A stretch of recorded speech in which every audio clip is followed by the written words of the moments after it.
పెద్ద కొడుకు గోవిందరాజు జనమాలికి వచ్చిరట. పుడుతుండగానే ఆ జనబాబులాడు మనిషి మూడు మనిషి గోవిందరాజు కొలిసి ధనము కొలిసి పైలు కబులు జీతాలు కొలిసి అలిసిపోయి సిరిచముట్లు పట్టి బంగారు కొంచెం తలగట్ట పెట్టుకుని నిద్రపోతా ఉన్నాడు గోవిందా.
ఆరుగురు తర్వాత నాది మానవతలు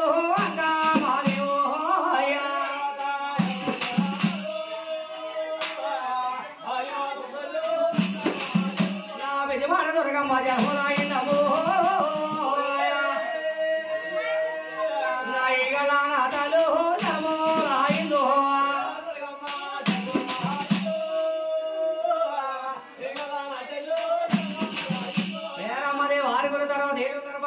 విజయవాడ కనకదుర్గట ఆరుగురు కొడుకులకి కూడా పెద్దగా కళ్యాణం చేసింది. ఆ పెళ్లిని చేసి పెద్ద రకాలు ఇచ్చి ఎవర రాజ్యాలు ఆవిడ వేలుకుంటా ఉన్నారు. ఆరుగురు తర్వాత విజయవాడ కనకదుర్గ మళ్ళీ బస్సులు మన దేవుడికి ఇచ్చి ఒక అబ్బాయి ఆవిడ కళ్యాణం చేసిందట. నోట నక్క పెట్టి ఆవిడ వేలుకుంటా ఉంది. విహరమ్మదేవి కొడుకులు స్వామినారాయణ కూడా రాజులు సారే రాజు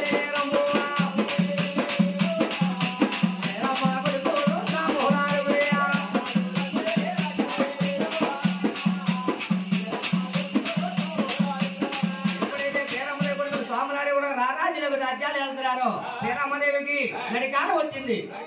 నడికట్లు నొక్కి ముది చెంపలు కలిసి ముసలోకి వచ్చింది. కానుపులు ఎడబాకులు అయిపోయి 14 సంవత్సరాలు అయిపోతా ఉంది శ్రీరామదేవికి.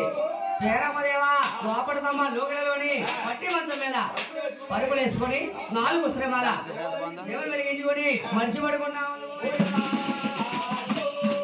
అప్పుడు ఎవరు చూసాడా పాలసంద్రుడు శ్రీనివాసుడు చూస్తా ఉన్నాడు. కాస్తానవలా నేను ఈ తల్లి గర్భానికి వెళ్ళాలి. ఈ తల్లి వరుసగా 6 గుట్టలు కన్నాది. గోవిందరాలకి చిన్న తమ్ముడిగా విజయవాడ కనకదుర్గకి గారాల తమ్ముడిగా నేను ఈ తల్లి గర్భానికి వెళ్ళాలి. కలియుగంలో వెంకన్న బాబు అవతారం ఎత్తుకోవాలి. ముఖములో సావుగారికి 33 కోట్లు రుణము తీర్చుకోవాలి అని మహానుభావుడా ఆ తరేతి వేళ ఎవరి వేళ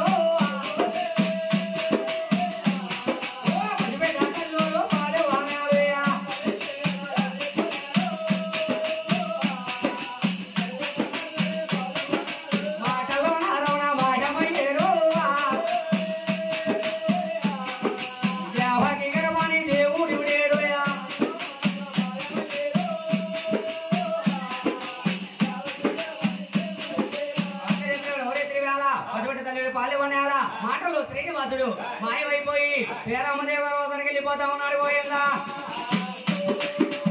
అకాల రామీరమ్మ చెల్లుడు అలారి చెయ్యోదమ్మ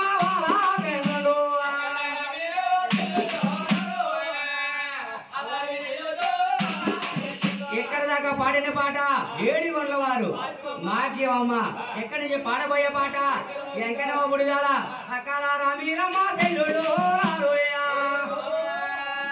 ఎంకన బుడిదాలమ్మ